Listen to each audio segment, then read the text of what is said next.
நமது கோவை மேற்கு மாவட்டம் தொண்டாமுத்தூர் மற்றும் கோவை தெற்கு தொகுதியில் நிர்வாகிகள் ஆலோசனை கூட்டம் அதை கலந்து கொள்வதற்காக தான் நான் வந்திருக்கேன். வேற எதுவும் நீங்க கேட்கறதுனா கேட்க.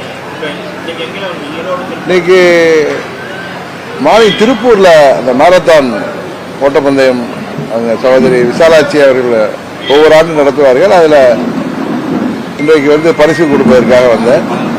நாளை திருப்பூர் தெற்கு மாவட்ட செயல்வர் கூட்டம் இருக்கு, நிர்வாகிகள் ஆலோசனை கூட்டம். 9ஆம் தேதி மேட்டுப்பாளையம் மற்றும் கவுண்டம்பாளையம் தொகுதிகளுக்கான நிர்வாகிகள் கூட்டம் இருக்கு. அதை முடிச்சுட்டு தருமபுரி 10ஆம் தேதி தருமபுரி தொகுதிக்கான நிர்வாகிகள் ஆலோசனை கூட்டத்தை சொன்னார்.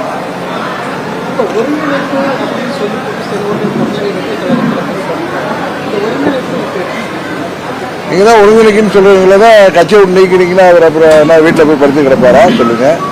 ஒருங்கிணைக்கணுங்கிற ஒரு நல்லெண்ணத்தில் அவர் அம்மாவின் தொண்டர்கள் எல்லாம் ஒன்றிணைந்தால்தான் மீண்டும் அம்மாவின் ஆட்சி வர முடியுங்கிற. ஏன்னா 21 தேர்தலில் என்ன நடந்ததுன்னு உங்களுக்கு தெரியும்.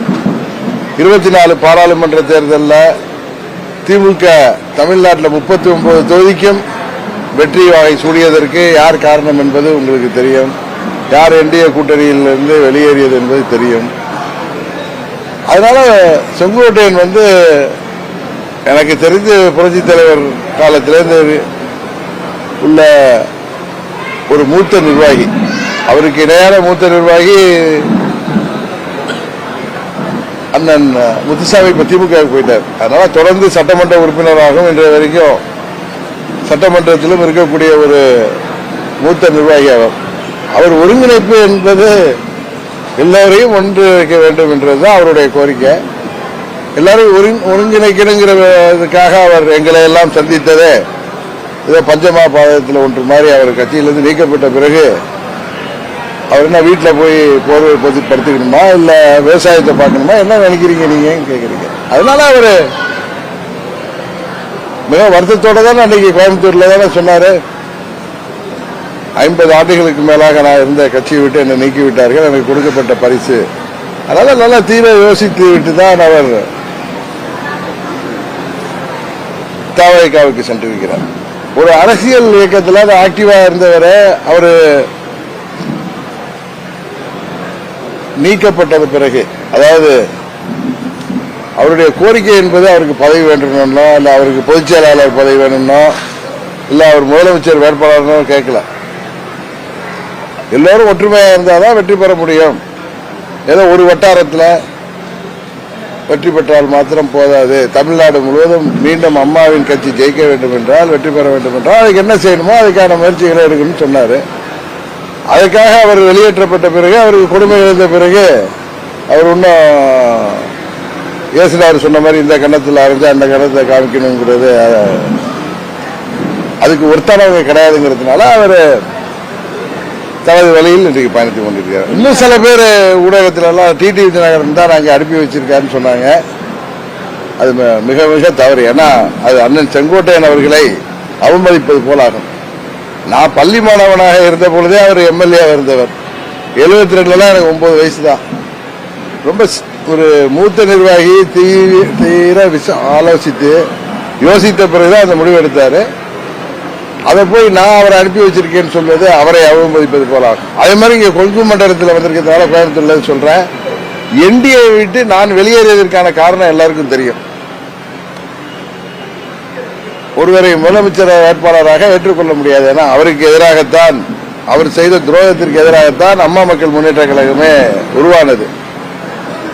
அந்த நேரத்தில் நண்பர் அண்ணாமலை எனக்கு அரசியலை தாண்டி நல்ல நண்பர். அவர் தூண்டிதான் நான் வெளியேறினேன் என்று சொல்வதும் மிகவும் வருந்தத்தக்க ஒன்று. அது போன்ற இப்பயும் அவர் வாய்ப்பு கிடைக்கும் பொழுதெல்லாம் என்ன தொலைபேசியில் தொடர்பு கொள்றப்பெல்லாம் மீண்டும் நீங்கள் என்டிஏ கூட்டணிக்கு வர வேண்டும் என்றுதான் அவர் எனக்கு நட்பு ரீதியாக கோரிக்கை வைப்பாரே தவிர அவர் ஒன்றும் தூண்டிவிடக்கூடிய நபரும் அல்ல, இன்னொருத்தர் சொல் பேச்சை கேட்கக்கூடியவன் அல்ல நான் என்பது எல்லோருக்குமே தெரியும். அதனால அது போன்ற கருத்துக்களை ஊடகங்கள்ல விதைக்க வேண்டாம். தேவையற்ற அது ஒரு வருத்தத்தை தருகிறது என்பதுதான் என்னுடைய கருத்து. அது எனக்கு தெரியாது. நீங்க அதிமுகலேருந்து வேற யாரும் எங்க போறாங்கன்னா, நாங்க அம்மா மக்கள் முன்னேற்ற கழகம், எங்க கட்சியில இருந்து போச்சர்ஸ் அது மாதிரி சில பேர் அவர்களுடைய சுயலாபத்திற்காக சென்றிருக்கலாம், சுயநலத்தில் அவர்கள் கூட அங்கே விலை கொடுத்து வாங்கப்பட்டிருக்கிறார்கள் பல பேர். இப்ப அது கூட இல்லை. அதுதான் நிலைமை. பொறுத்திருக்க தெரியும். என்று ஒரு 2 மாதம் இருக்கு. மார்ச் ஏப்ரல் மேல தானே எலெக்ஷனு. நம்மளுக்கு we have enough time. ஜனவரி ஆர் பிப்ரவரி வரைக்கும் கூட நம்மளுக்கு டைம் இருக்கு. அம்மாவுடைய பிறந்த நாள் வருகிற நேரத்தில் எனக்கு தெரிந்து அம்மா மக்கள் முன்னேற்ற கழகம் எந்த கூட்டணியில இடம்பெறுவோம் என்பதை நாங்கள் முடிவு செய்வோம்.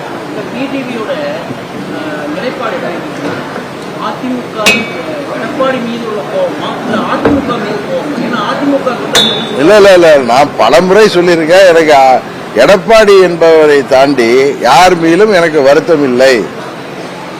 எங்களுக்கு இழைக்க யார் துரோகம் இழைத்தாரோ அந்த ஒருவரும் அவரை சேர்ந்த சிலரும் 21 தேர்தலில் நாங்கள் அவ்வளவு துரோகத்திற்கு பிறகும் அனுபவிக்க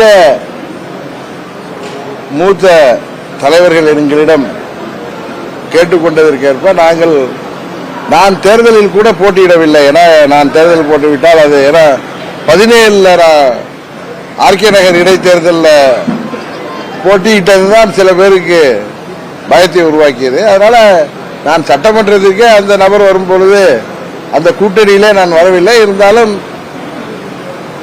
திமுக ஆட்சிக்கு வந்துவிடக்கூடாது என்பதற்காக 40 தொகுதியில் எங்கள் சுகுமார் மாதிரி, ரோஹிணி மாதிரி, அப்பாத்துறை அண்ணன் மாதிரி ஒரு 40 சீனியர்களுக்கு நல்ல வேட்பாளர்களுக்கு 40 பேருக்கு நீங்கள் உங்கள் கூட்டணியில எங்களுக்கு ஒதுக்கீடு தந்தால் அவர்கள் போட்டியிடட்டும், நான் போட்டியிடவில்லை என்று நான் பொதுக்குழுவிலே சொன்னேன். எனக்கு ஆனால் தெரியும், இன்னும் சில பேர் கூட ஊடகத்தில் டிபேட்ல நெறியாளரும் சரி அதில் கலந்து கொள்றது நான் பலமுறை சொல்லியும் அவர் 21 கூட்டணிக்கு வருவதாக இருந்தாரேன்னு சொல்றாங்க. அப்பொழுதும் பழனிசாமி தானே முதலமைச்சர் வேட்பாளர்னு எனக்கு தெரியும் அது நடக்க போவதில்லை என்று. ஏன்னா திரு பழனிசாமி அவர்கள் என்னை சந்திப்பதிலே அவருக்கு நிறைய உறுத்தல் இருக்கும். ஏன்னா எங்களுக்கு துரோகம் இழைக்கப்பட்டிருக்கு. இருந்தாலும் பெரியவர்கள் உங்க மாதிரி வயதுல பெரியவர்கள் கேட்கிறப்ப இது நடக்காது என்று தெரிந்தும் அவர்கள் மீது உள்ள மரியாதையில முயற்சி செய்யுங்கள் சொன்னேன். ஏன்னா இது நடக்கப் போவதில்லை என்பதை தெரிஞ்சு நான் பேரலா கட்சியை போட்டியிடுவதற்கான எல்லா வேலைகளையும் செய்தேன். அதனால நீங்க கேட்ட கேள்விக்கு பதில எனக்கு யார் மீதும் வருத்தம் இல்லை. எங்களுக்கு அம்மா தொண்டர்களாகிய எங்களுக்கு பழனிசாமி ஆட்சியில் தொடர உதவி செய்த 18 சட்டமன்ற உறுப்பினர்களுக்கு அவர் செய்த அநீதியை எங்களால் ஏற்றுக்கொள்ள முடியாது, செய் நன்றியை என்றைக்கும் யாரும் ஏற்றுக்கொள்ள முடியாது என்கிற ஒரே காரணத்திற்காகத்தான் நாங்கள் துரோகத்திற்கு எதிராக இந்த இயக்கம் தொடங்கப்பட்டதே துரோகத்திற்காக. அதில் நாங்கள் தொடர்ந்து பயணித்துக் கொண்டிருக்கிறோம். அதுதான் எங்களுடைய நிலைப்பாடு. இந்த தேர்தலில் துரோகத்தை வீழ்த்த வேண்டும் என்பதுதான்.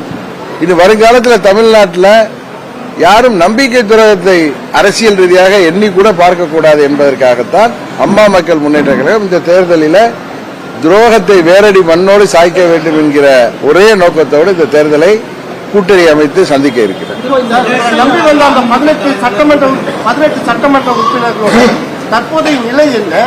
ஏன் அவர்களை அவங்களால் தக்க வைத்துக் கொள்ள முடியல? அதாவது 18 சட்டமன்ற உறுப்பினர்கள் என் அருமை நண்பன் வெற்றி இன்றைக்கு உயிரோடு இல்லை. விளாத்திக்குளம் சட்டமன்ற உறுப்பினராக இருந்த சகோதரி அவர்கள் அரசியலிருந்தே ஒதுங்கிவிட்டார். அதுபோல சாத்தூர் சட்டமன்ற தொகுதி உறுப்பினராக இருந்தவரும் சுப்பிரமணியமும் இன்றைக்கு அரசியலிலிருந்து ஒதுங்கிவிட்டார். சில பேர் மாற்றுக் கட்சிகளுக்கு சென்று விட்டார்கள். என்னோடு இன்றைக்கு அந்த 6-7 பேர் இன்னும் அந்த சட்டமன்ற உறுப்பினர்கள் பொறுப்பிலே செயல்பட்டுக் கொண்டிருக்கிறார்கள். இந்த தேர்தலில் அவர்கள் போட்டியிடுவார்கள் என்று பார்ப்பீங்க. தக்க வைத்துக் கொள்வது என்பது விலை கொடுத்து சில பேர் பேசப்படும் பொழுது அவர்களுக்கு தேவை இருக்கும் பொழுது விலை போவது வேறு. இப்ப அண்ணன் செங்கோட்டையன் வெளியேறியதும் அவர் வேறு கட்சிக்கு சென்றதும் ஒரு அவருக்கு இழைக்கப்பட்ட துரோகத்திற்கு எதிராக.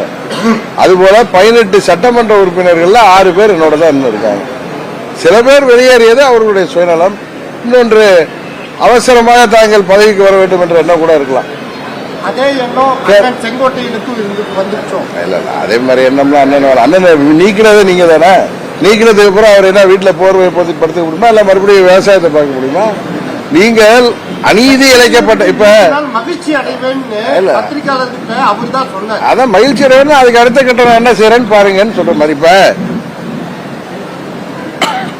நீங்க யார் சார்பா கேட்கிறீங்களோ அவர் சார்பா சொல்ற. என்னை நானா வெளியேறல, என்னை கட்சியை விட்டு நீக்கினார்கள். அதனால் உருவானதுதான் அம்மா மக்கள் முன்னேற்ற கழகம். லட்சம் தொண்டர்கள், இவர் போன்ற மூத்த நிர்வாகிகள்.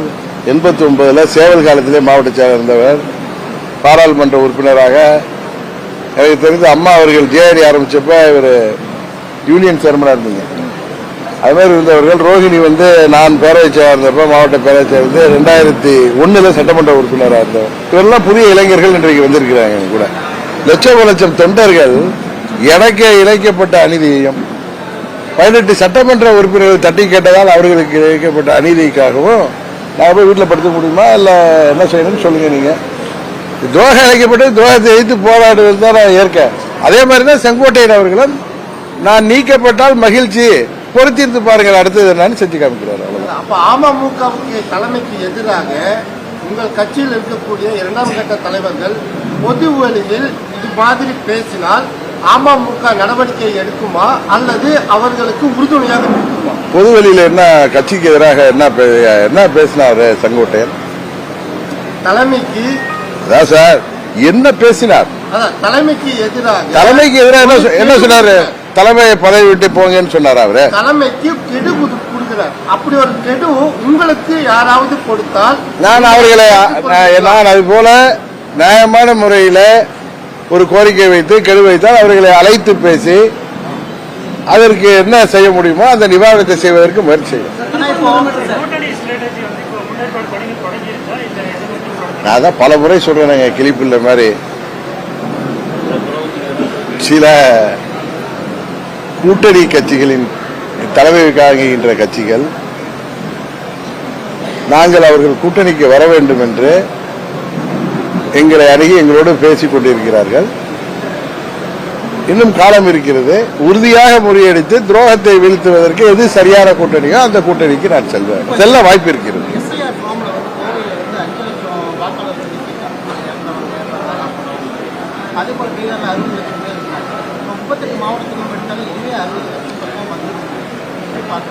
பார்ப்போம். அதெல்லாம் நீக்கப்பட்டதற்கு காரணங்கள் இப்ப மறுபடியும் வரைவு வாக்காளர் பட்டியல் வரும். அதுல நியாயமா இப்ப உங்க வாக்காளர் பட்டியல் நீக்கியிருந்தா உங்க வாக்காளர் சேர்ப்பதற்கான வாய்ப்புகள்லாம் இருக்கு. அதனால அவசரப்பட்டு அதில் பதில் சொல்ல வேண்டாம் என்று இறந்தவர்கள், இடம் மாறியவர்கள், அவர்களுக்கான வாக்குகள் நீக்கப்பட்டிருக்கலாம். அதனால் வர அதனால அதை பொறுத்திருந்து பார்ப்போம். அவசர கதியில எடுத்தேன் கவிழ்த்தேன்னு பேச வேணாம்னு நினைக்கிறேன். நீ காண்பது கூட சொன்ன அதுல எந்த ஒரு இயக்கமும் அது எந்த ஒரு கட்சி அம்மா மக்கள் முன்னேற்ற கழகம் உட்பட முருகன் பெயர் அல்ல அரசியல் செய்ய வேண்டாம். தமிழ்நாடு அமைதி பூங்காவாக திகழ்ந்து கொண்டிருக்கிறது. இங்கு வாழ்கின்ற எல்லா மதத்தினரும் சகோதரத்துடன் வாழ்ந்து கொண்டிருக்கிறோம். இங்கே நாம் எல்லாரும் நிம்மதியாக வாழ வேண்டும் என்பதுதான் நியாயமான ஒன்று. அதனால அந்த விஷயத்தில் அரசாங்கங்களும் சரி, நீதிமன்றங்களும் சரி, மக்கள் நிம்மதியாக வாழ வேண்டும் என்பதை மனதில் கொண்டுதான் செயல்படுவார்கள் என்று நான் நம்புகிறேன். அதனால எந்த ஒரு கட்சியாக இருந்தாலும் சரி, எந்த ஒரு அமைப்பாக இருந்தாலும் சரி, மதத்தை, தெய்வத்தை, தெய்வத்தின் பெயரை கையில எடுத்து அரசியல் செய்யாமல் இருப்பது தேவையற்ற குழப்பங்களை உருவாக்காமல் இருக்கும் என்பதுதான் ஒரு குடிமகனாக, ஒரு கட்சி தலைவராக எனது எண்ணம். தர்மபுரி பக்கத்தில் பாலக்கோட்டில் மதுவுக்கு எதிரான ஒரு போராட்டம் தாவேக்கா தொண்டர் காவல்துறையோட கையை கட்டிருக்காரு. காவல்துறையோட கையை கடிக்கிறார். அதுக்கு நான் என்ன பண்ண முடியும்? நீங்க நான் என்ன பண்ண முடியும்? அதுக்கு நான் என்ன பண்ண முடியும்? தனித்திருக்கிறீங்களா? 2 தேர்தலில் தனித்து நின்றோம். நீங்கள் எங்களை வெற்றி பெற செய்யவில்லை. அப்பொழுதெல்லாம் 3வது அணி. நீங்க இவருக்கு வாக்களித்தால் அது யாருக்கோ வாய்ப்பாக போய்விடும். பாராளுமன்றத்திலே எங்களுக்கு வாக்களிக்கல, சட்டமன்ற பொதுத் தேர்தலே வாக்களிக்கல. அதனால நாங்கள் எங்கள் கட்சியும் இருக்க வேண்டும் என்பதற்காக நாங்கள் கூட்டணியில் செல்வோம். சார், கடந்த சட்டமன்ற தேர்தலில் திமுக ஒரு தேர்தல் வாக்குறுதி கேட்டீங்கன்னா, ஆட்சிக்கு வந்த உடனே நீண்ட காலம் சிறையில் இருக்கும் இஸ்லாமிய சிறைவாசிகளை விடுதலை செய்யறதா ஒரு வாக்குறுதி கொடுத்தாங்க. ஆனா விடுதலைக்கு பதிலா அந்த இஸ்லாமிய சிறைவாசிகளுக்கு பரோல் மட்டுமே வழங்கப்பட்டுச்சு. ஆனா அந்த பரோலும் இப்ப நிரந்தரம் இல்லாதனால மீண்டும் அந்த சிறைவாசிகள் சிறைக்கு தள்ளக்கூடிய ஒரு நிலை ஏற்பட்டது. அதை எப்படி பாக்குறீங்க? விடுதலை என்பது வேறு, பரோல் என்பது வேறு. பரோல் லாங் டேர்ம் பரோல்லாம் யாருக்கும் கொடுக்க முடியாது. அதே நேரத்தில் தேர்தலுக்கு முன்பு இன்றைக்கு ஆட்சியில் இருக்கிற திமுக கொடுத்த வாக்குறுதிகளில் பெரும்பான்மையானவற்றை, அது அரசு ஊழியர்களாக இருக்கலாம், ஆசிரியர்களாக இருக்கட்டும், போக்குவரத்து தொழிலாளர்கள், நெசவாளர்கள், அனைத்து தரப்பு தொழிலாளர்கள், மாணவர்கள், இளைஞர்கள், மாற்றுத்திறனாளிகள், விவசாயிகள் என அனைத்து தரப்பினருக்கும் அவர்கள் சொன்ன வாக்குறுதிகள் நிறைவேற்றவில்லை. ஆனால் 2024 தேர்தலில் மக்கள் அவர்களுக்குத்தான் வாக்களித்திருக்கிறார்கள். இதை மற்ற கட்சிகள் என்ன என்பதை கவனித்து அதை சரி செய்வதற்கான வேலையில் ஈடுபட வேண்டுமே தவிர, அதை செய்யவில்லை இதை செய்யவில்லை என்று நாம் பேசி என்ன குற்றச்சாட்டு சொன்னாலும், மக்கள் மன்றத்திலே போராடினாலும், 24 தேர்தலில் திமுக வெற்றி பெறுவதற்கு யார் உதவி செய்தது என்பது உங்களுக்கு தெரியும். 39 தொகுதிகளில் மாபெரும் வெற்றி பெறுவதற்கு யார் காரணம்? அதை நாம் பரிசோதித்து அதை சரி செய்ய வேண்டியது. சரி செய்தால்தான் நீங்கள் சொல்வது போல சிறையிலே பாடிக்கொண்டிருக்கின்ற இஸ்லாமிய சகோதரர்களை வெளிக்கொண்டு வருவதற்கான ஆட்சியை நாம் கொண்டு வர வேண்டும். தமிழக முதலமைச்சர் ஸ்டாலின் என்ன பந்து போட்டாலும் ஆமா, அவர் 24 பாராளுமன்ற தேர்தலில் அவங்க தானே சிக்ஸர் அடிச்சிருக்காங்க. அதுக்கு யாரு காரணங்கிறது உங்களுக்கு தெரியும். பாஜக ஆட்சிக்கு வந்துடக்கூடாது, மோடி அவர்கள் பிரைம் மினிஸ்டரா வந்துடக்கூடாதுன்னு சொல்லிட்டு சிலர் வெளியேறி திமுக வருவதற்கு வாய்ப்பை கொடுத்தார்கள். நீங்க அவர்களிடம் தான் இந்த கேள்வியை கேட்கணும், எங்கள்கிட்ட போய் கேட்டா.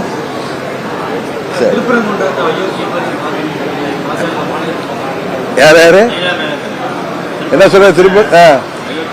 அயோத்தியில ராமர் கோயில் இருக்கு, திருப்பரங்குன்றத்துல முருகப்பெருமாள் கோயில் இருக்கு. அது எப்படி திருப்பதியை இது திருப்பரங்குன்றத்தை அயோத்தியாலாம் மாற்ற முடியாது. அது ஏதோ அவர் இருக்கிற இடத்துக்காக நண்பர் நயனா நாயர் பேசுறாரு.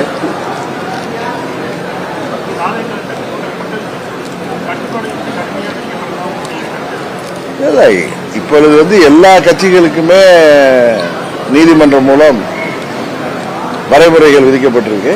அதெல்லாம் இப்ப அண்ணன் செங்கோட்டையன் கூட ஈரோட்டில் கூட்டம் நடத்துவதாக அவர் சரியாதான் பண்ணுவாரு.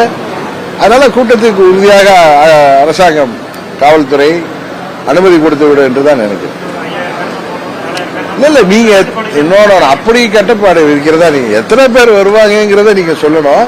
அதுக்கு தகுந்த மாதிரி இடத்தை தேர்ந்தெடுக்கணும். அதுக்கு கார் பார்க்கிங், இதுக்கெல்லாம் பல வழிமுறைகளை அவங்க வகுத்திருக்காங்க. அதை பின்பற்றும் பொழுது உறுதியாக காவல்துறைக்கு அனுமதி கொடுத்து விடுவார்கள் என்று நினைக்கிறேன்.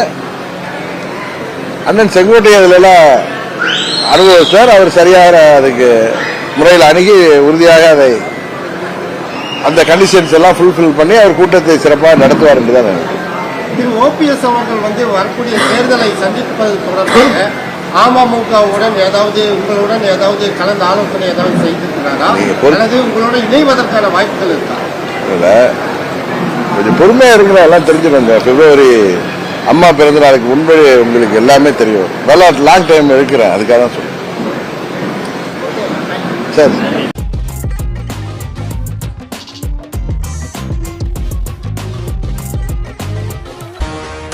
தப்பாதுடா சிங்க இது சிக்காதுடா, சுத்து போட்டு நிக்காதடா, சூற விட்டா தாங்காதுடா. சிவண்டா சிவண்டா சிவண்டா, எதுக்க எவண்டா எவண்டா எவண்டா.